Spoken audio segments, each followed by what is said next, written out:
saying that at every high there is a low in a person's life. What is the best way to prepare yourself for the low? There's a really good answer to that question. It's just not a fun answer to that question. The answer for a person to get through the lows of life is discipline. The answer is to go through the lows of life is to have good habits. Meaning, you should do the right thing when you're in the worst mood. The only way you do the right thing when you're in the worst mood, when you're in the habit of doing it. Meaning, if you're a typical liberalized American, you do whatever you feel like whenever you feel like it. If you don't feel like it, you don't do it. And it's called being free, it's called having fun, it's called not being stuck in a box. But when you need to do the right thing and you don't have motivation, there's no way you could do it.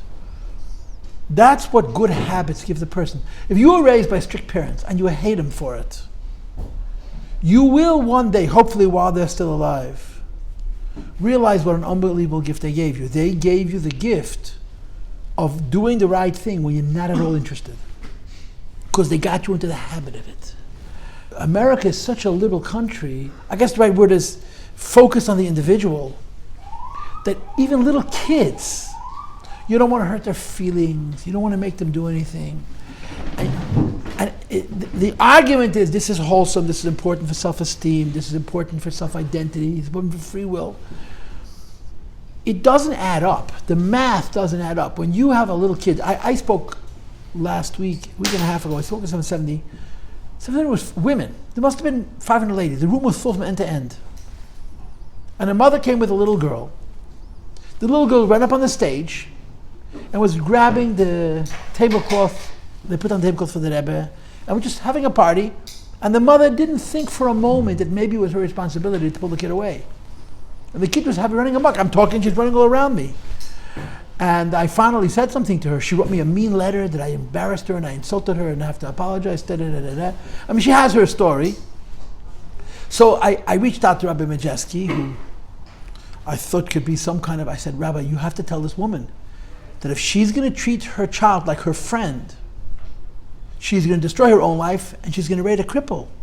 She's a mother, she's not a friend. She's my 2-year-old's best friend, so we do things together and we talk about what you want to do. That's literally the kind of relationship they have. You have no idea how many people in America think that that's good, it's progressive parenting. That's not parenting, it's living out a fantasy which has never been tried. It should work. Why? Because if you're nice enough, everyone will turn out right. It's just not true. When you're nice enough, you get taken advantage of. I always tell young teachers, you're not your students' friends. And if you try to be a student's friend, they will exploit you, they will take advantage of you, they're going to run all over you. They say, no, don't worry, I got it under control. Then they come back 6 months later, Rabbi, how do you do this? The kids make fun of me, they put me down, they have no respect. I said, you try to be their friend, right? Yeah. But I was so good and they were so friendly, yeah. And then when they wanted to do what you didn't want, they did whatever they wanted. What about the friendship? Out the window. Parenting is the same way. If you have parents who are stricter than your friends, let's say, what they gave you was the ability to be strict with yourself. You never need the gift of self-strictness than when you're in a bad mood. When you're in a good mood, you want to do the right thing because you're motivated. You need discipline for the down moments. When you're in your worst stage, not to do something stupid or self-destructive, you need built-in self-control.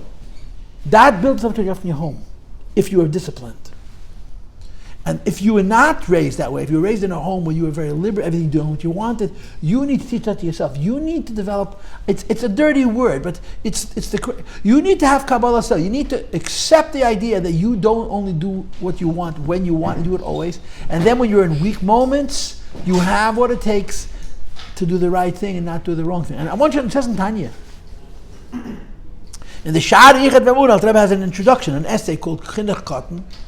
And the Alter Rebbe says that anytime a person wants to grow in Avodas Hashem, he's taking a spiritual risk. If you want to grow in Yiddishkeit, you could also fall. And Alter Rebbe argues very powerfully that it's worth the risk. He says, what's going to happen if you're taking a risk to grow in Avodas Hashem and you fall? You'll fall back on your childhood. You'll fall back, you'll fall back on you were raised. The answer to your low moment is the discipline the parenting, the gvura, you got from your parents.